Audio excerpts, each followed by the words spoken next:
Okay class, Assalamualaikum and very good morning. We will continue on topic 2.3 about root finding for nonlinear equation by using intermediate value theorem or IVT. Wait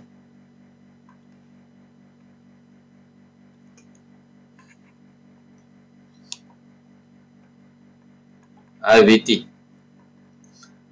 Okay, we back to our previous class, which is the date is 19 March of 2025. Okay, so let the function of y is equal to fx a continuous function in interval of ab.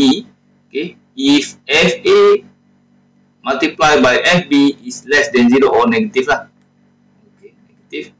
Opposite sign intermediate value theorem state that there is at least one root, okay, let's say c, within the interval of ab such that fc equal to 0. I believe that all of you doesn't understand this statement, but it's okay.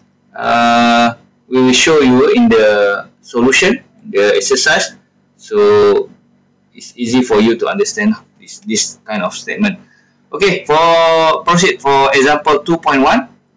Okay, they say we are given a function of yx equal to sine 2x plus x power of 3 minus 3, and then you are asked to plot the function. So it's time consuming here, time consuming, and predicted the root of function yx by using intermediate value theorem. So you have to predict the root function by using this kind of method IVT. So for the solution, you can use any software to plot the graph. I think this one is for group assignment only lah. But for your final exam or test, you are not allowed to use any modern tools or any software, even handphone also and smartwatch. Okay, this is the graph that we managed to plot by using this kind of software, let's say MATLAB, FreeMat and so on. Okay, we have function of yx equal to sine 2x plus x power of 3 minus 3. Then we have kind of a beautiful non-linear graph like this one. Okay, we start from minus 2 up to 3 for the x-axis, and for y-axis we got from minus 15 up to 25. Okay, this is the range of value of y and x-axis. So from the graph, it can be observed that the root lies between the interval 1 to 2. Where? 1 to 2 here. Okay, 1 from 1 to 2. Okay, I think I zoom in. Okay, 1 from 1 to 2. Okay, let's see. Here is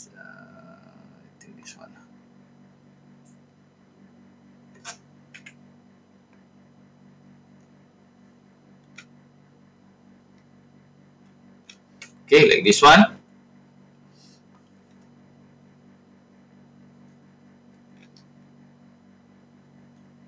Okay, like this one. So the interval value is from 1 to 2 lah. Okay, somewhere here lah. Okay, somewhere here.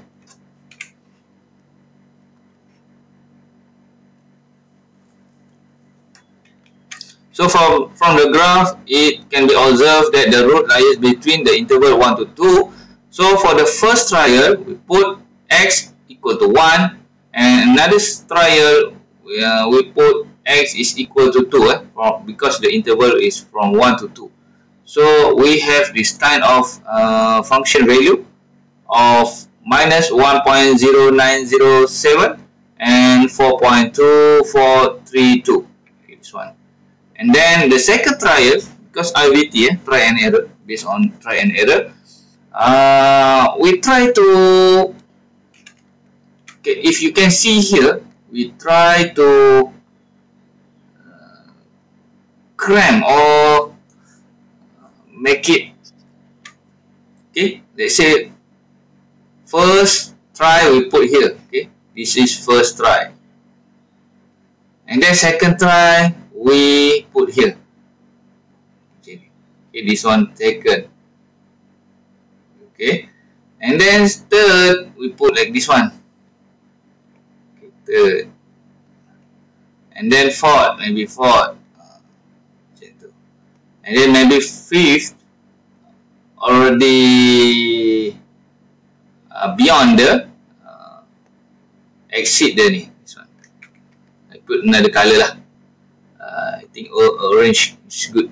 Okay, let's say the fifth iteration, okay, is exit. Okay, this one, don't worry. So they have some opposition sign. Later on, I will show you. Okay. In this case, the second trial is 1.2. Okay, 1.2 here, and then 1.5, a bit here lah, and then 1.36. Okay, here, still here, because here maybe 1.4. This one, 136 and 1.38. So I think this one is number 3 lah. Number 3. Okay. Unluckily, from this one, they stop only up to 3, iteration number 3 lah. If you continuous up to 5th, then you can identify the sign. So this one is for the sake of the space for your ebooks. So since y is when x equal to 1.36 and when x is equal to 1.38 have the opposite sign, the IVT states that there is at least one root exists within 1.36 to 1.38. Hence, the predicted root is x is equal to 1.37. Okay, here, okay, first negative, this one negative, and then they also yeah. So if you can see here, the value is keep decreasing. Okay, it's okay. I think for the IVT, I think enough. Okay, for IVT method, and then we will proceed on another method, which is B section method. Okay, class, thank you.